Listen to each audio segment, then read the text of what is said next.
Hi there, good afternoon, and I'm extremely sorry for the delay. Have you heard of something called Dilbert Principle? Dilbert Principle is that every man is stupid. It is just that we are not stupid all the time. There are moments when we are stupid, and this is one of those moments. Instead of turning this session live, I actually turned some other session live, which was scheduled for later. And I was wondering, why is it that I am not able to see myself, and why is it that I'm not able to be with people? But then when I finally realized the mistake, the problem, the trouble, I went on to fix it, and here we are together talking about 100 most important VRC questions, part 6. Lot of practice. And before we go on, here is something for you. This is especially for you if you are just attending these sessions for practice, because you think that, hey, I cannot really apply through that All India to JBIMS because I won't get that kind of percentile. Come on, man, back yourself up, take that risk, and have fun with that. Okay, so tentative dates, tentative scores needed, and the fact that we have an amazing crash course for you that will take care of all of the things that you would require for Maharashtra CET preparation. So you can consider joining that as well. So here is the overview of the exam. By now, I think most of you are regular, so you would know it. 150 minutes, 200 questions. +1, no negative marking, which means that we go on to attempt all the questions. And the sections take the total number of questions as a broad guideline, not the absolute numbers. They may change.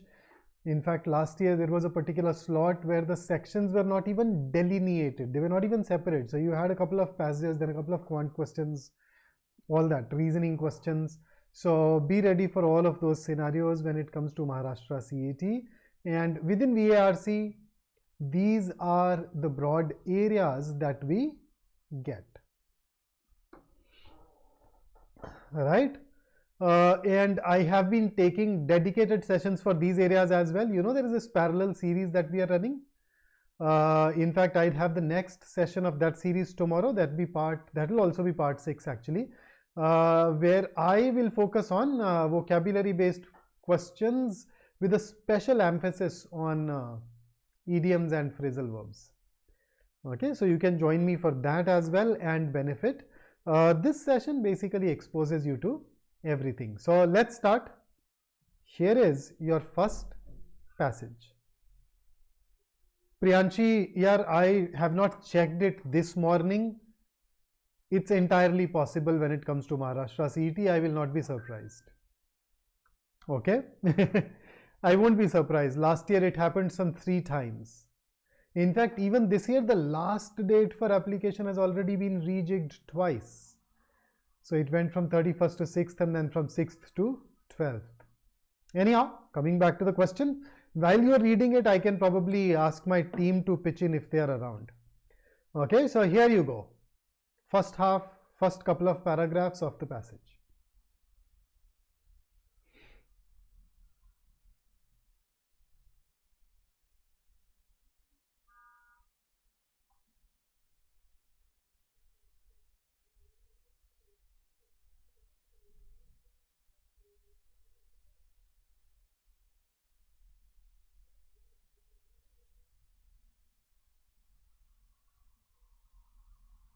Sonu, I will join me tomorrow. I'll figure out the answers to all these questions and I'll get back to you. Although this is a weekend, so if needed, I'll not be able to reach out to anybody in the Maharashtra CET state cell. But कोशिश करेंगे, चलो जितना पता चले वो तो लेकर के आए.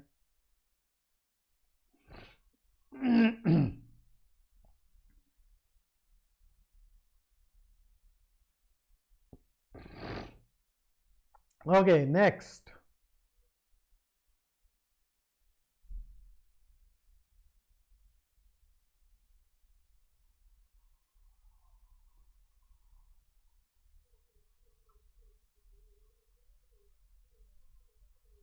Next.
Next.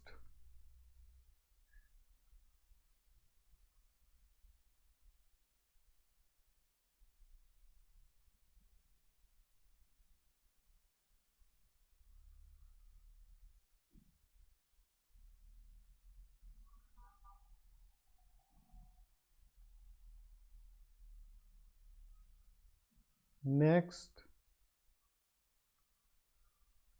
Okay, so that was basically the end of it.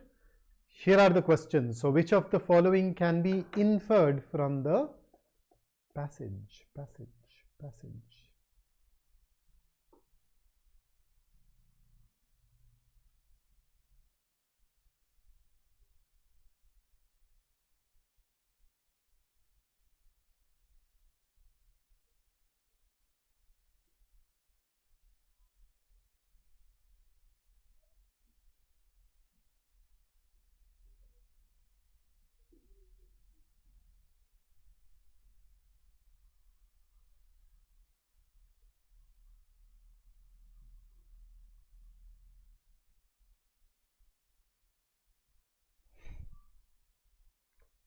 Okay, so I think the key here is A versus C. So A talks about a machine, whereas instead of a machine, what they've basically used is machine learning based tool. It is more of an algorithm, right?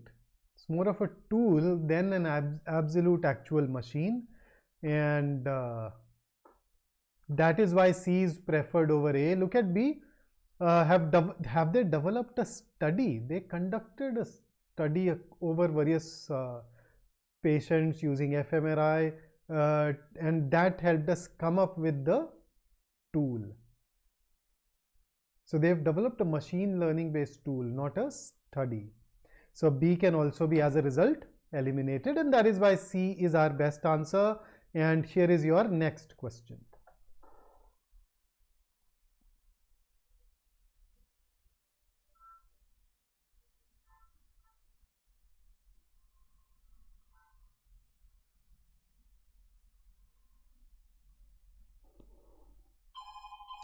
This is going to be a tad bit challenging. Hang on. How could I not turn off my phone? Give me a second. I'll just do it.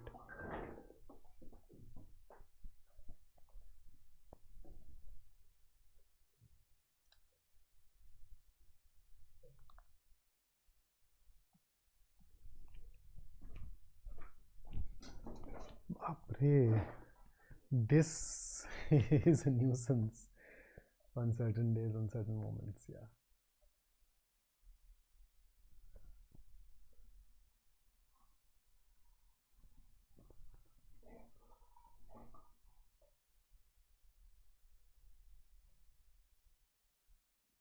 Now, actually, I am very sure if I ask you to write the main idea or the central theme, you can do a better job, because none of these can actually be termed the absolute great central idea for this particular passage.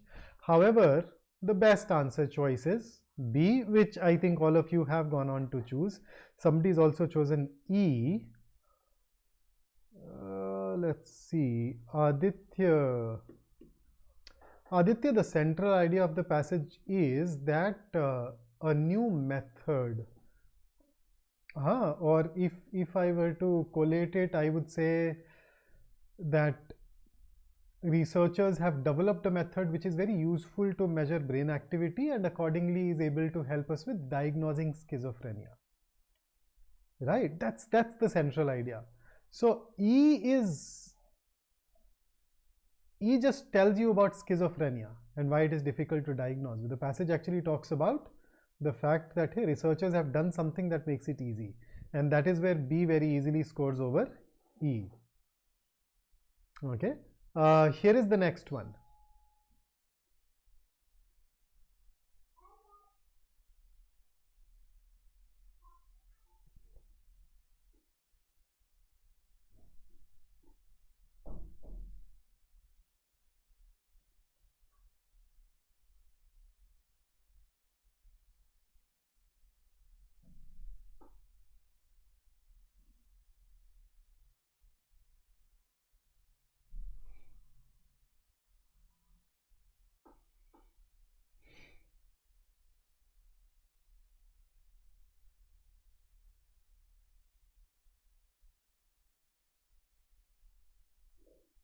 So what's your take for third?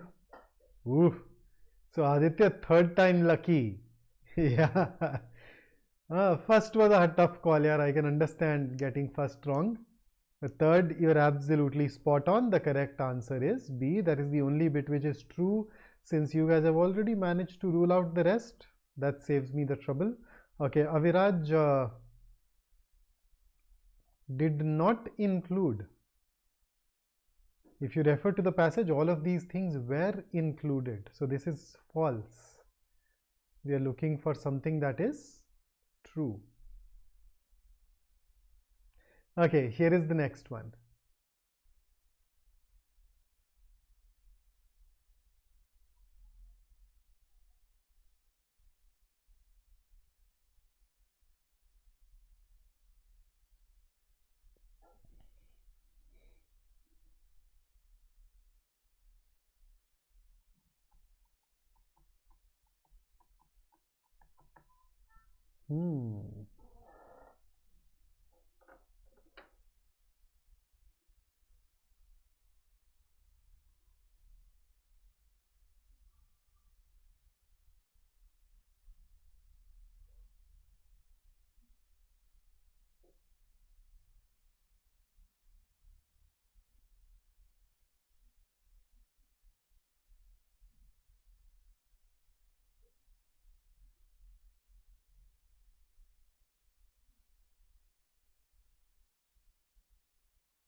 Okay, so the correct answer for fourth. Okay, when you say A, these patients were already undergoing therapy and taking antipsychotic drugs, then the study that the passage mentions, they deliberately picked up those people who were not taking the drugs. So this is in disagreement because it contradicts what the passage goes on to say, and therefore it should not be the answer. It was not divided on 5 features based on the region and 6 features based on connectivity of the brain. Let me take you back. 14 different ways based on these 3 features. So the numbers in option B are all pretty haywire. They are not consistent with the numbers mentioned in the passage. Varied features were chosen as previous studies to show that they are not altered in a as previous studies, not backed up by the passage. This is true according, D is true according to the passage, and E, when you say incurable, that's again not true according to the passage, and that is why our answer here is D. So this was more of a specific detail question where every answer choice distorted what is mentioned in the passage in at least one significant way in order to fool you into making a mistake. So bring your A game, make sure that you keep your eye on the prize, yeah, you remain sharp. And here is the next and the last question based on the passage. This should be easy for those of you who are decent at vocabulary.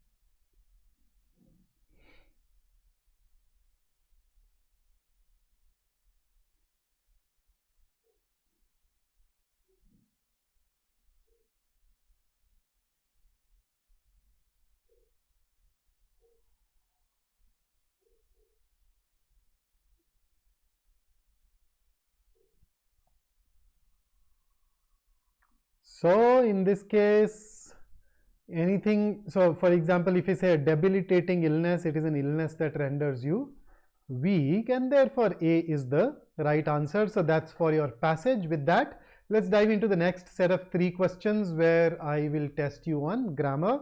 Please read the directions. You have 5 seconds and then I'll take you over to the question.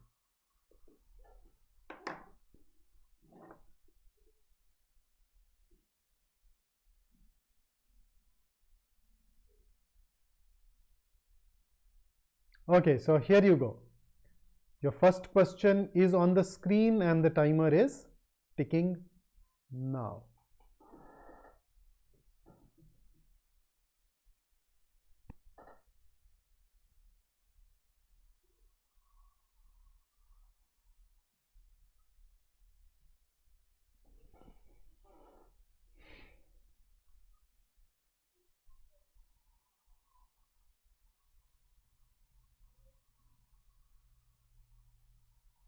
Okay, Anushri, Jeet, Zope.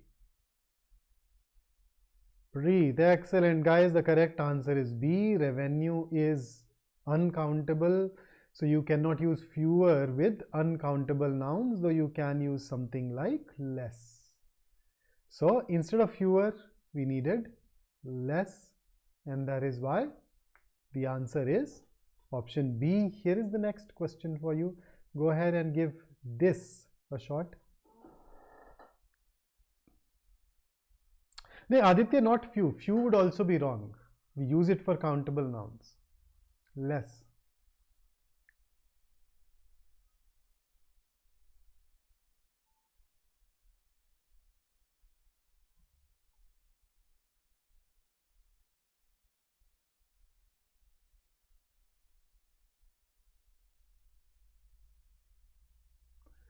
And there you go. You are done with question number 7 as well.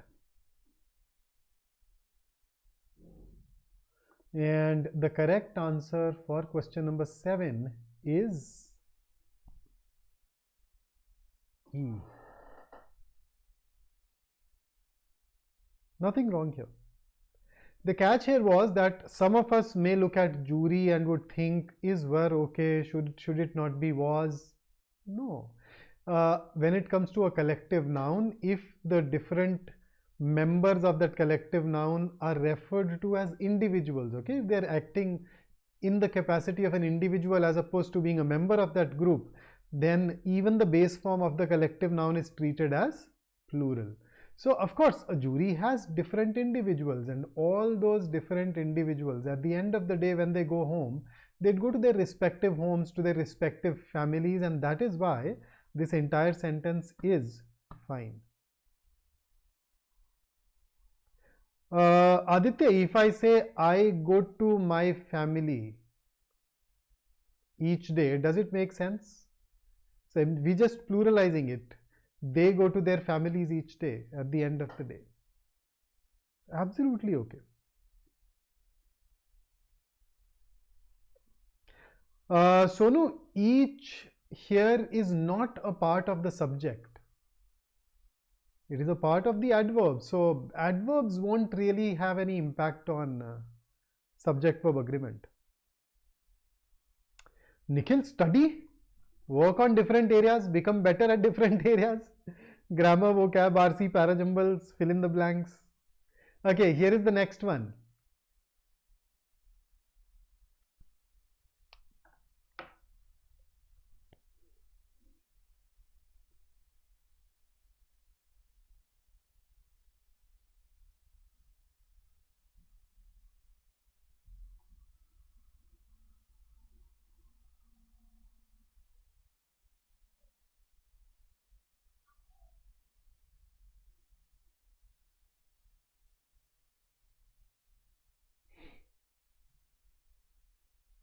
Okay, the correct answer here is A. Instead of has, it should be have. Reason, police is always plural. So, you know, there are some nouns, they are called mass nouns. They are always plural. You already know some of those. For example, people in its primary meaning is always plural. Should I give you more? Peasantry, gentry, clergy, cattle, vermin. You know, just some of the nouns which are always plural, and because they are always plural, you of course need to use a plural verb with them. If you use a singular verb, then it is going to be incorrect. So that is why A.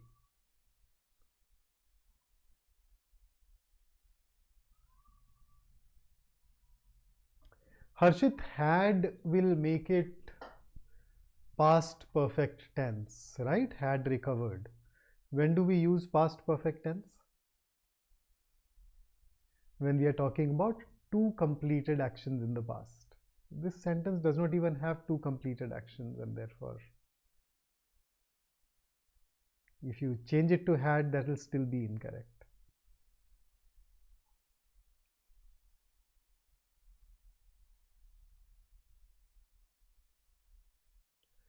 Why some arms and cash? They recovered arms, guns, etc. They recovered some cash. So some is used as an adjective with cash. That's absolutely okay.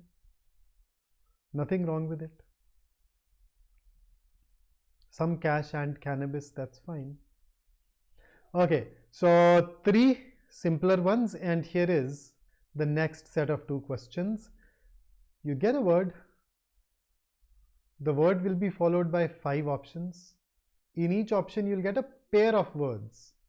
Now that pair of words is going to be either a pair of synonyms or antonyms, or one synonym and one antonym of the word given. So choose that pair as your answer. So once again, you'll get a word. That word will be followed by 5 pairs. Every pair, because it's a pair, will give you 2 words. Now those 2 words are going to be either synonyms of the given word or antonyms of the given word, or one of them could be synonym, the other one could be antonym. Okay, so raid, Jeet, it was, the verb was raid on the house. So on is absolutely okay. That is the preposition that you use with raid. So you're missing out on the relevant part for that preposition, which was the verb. Okay, question number 9 on your screen, and your time starts now.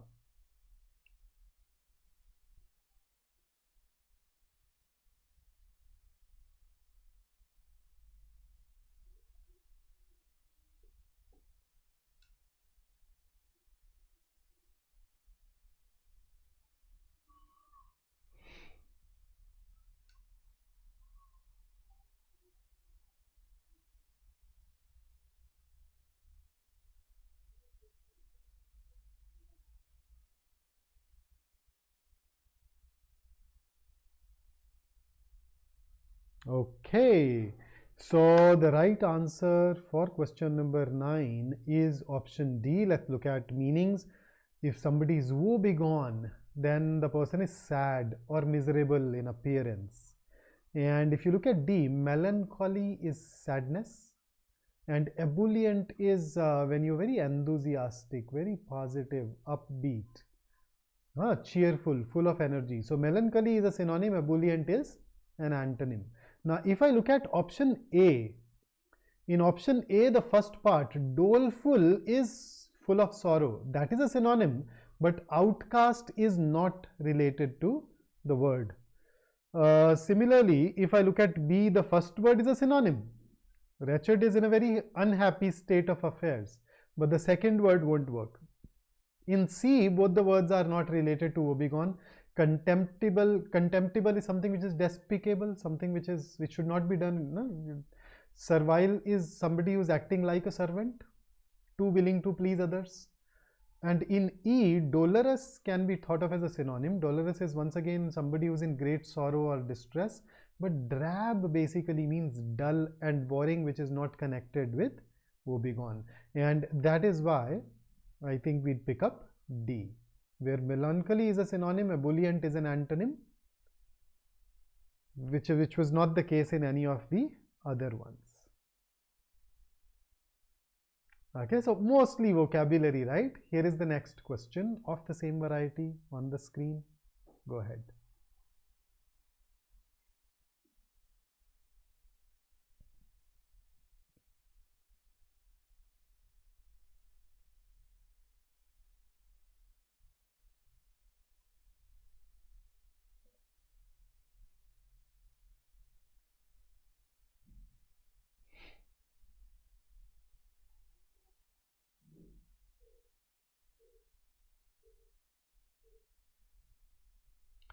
Okay, so let us start with the meanings first. Prognosticator. prognosticator is a person who foretells a future event.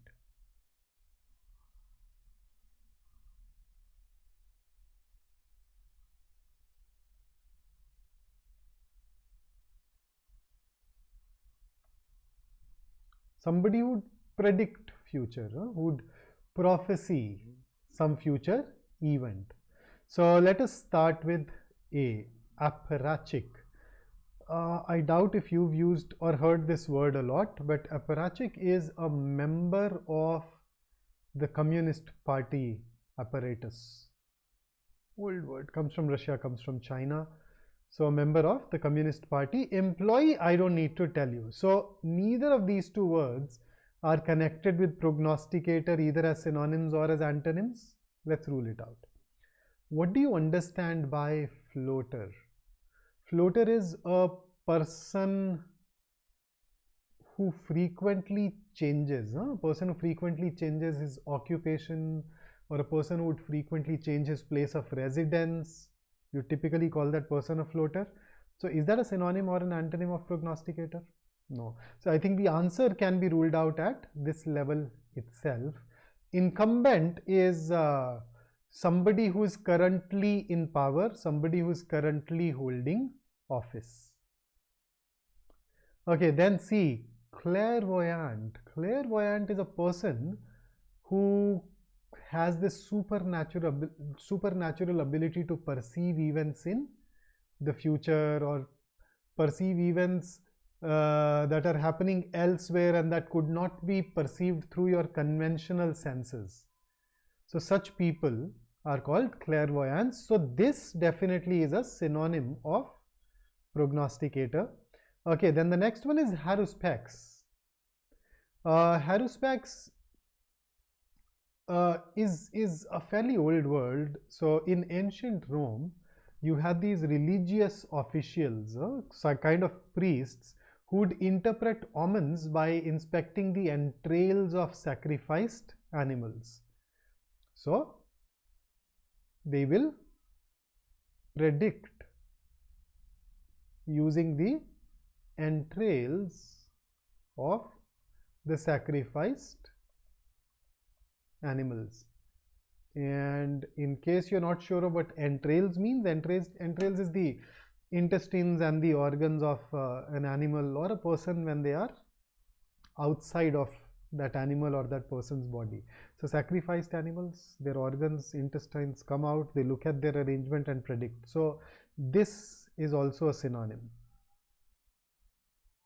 So this appears to be the answer, but let's quickly look at the rest of them.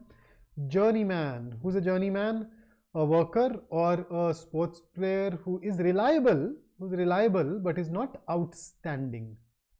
So neither a synonym nor an antonym. Occupant is somebody who occupies an office or a place. Then you have soothsayer. Soothsayer is also a synonym, a person who is supposedly able to see the future. So that's a synonym. And practitioner simply means a person actively engaging in a particular discipline. You know, it could be art, it could be a profession, particularly a profession like medicine. So the second one is not connected. So yep, our best answer will still be option C. Are you saying, who's saying, are these PYQs? Not really, Ayush. I'm saving them towards the end. I'm just trying to use the kind of questions that the examiner has used, and if not that exact variety, then at least use the kind of questions that bring in the kind of concepts which are needed to solve these questions. Okay, so that's what I had brought for you today. I look forward to meeting you guys in my next session at 12 tomorrow, where you and I will work a fair bit on idioms, phrasal verbs, and some of these other vocabulary based questions. Until then, keep working hard, and another reminder that if you do not know how to work hard or what to do, you always have this crash course of ours to rely on, which has tons of features at a mouth-watering, tempting price. Worth your investment. Okay, so that's it from me today. Until I see you next, stay safe, stay focused, stay in touch, keep studying, and do let me know if you want me to create more sessions on some specific area, right? Take care, have a great day ahead, and enjoy your weekend. और like कर देना video को.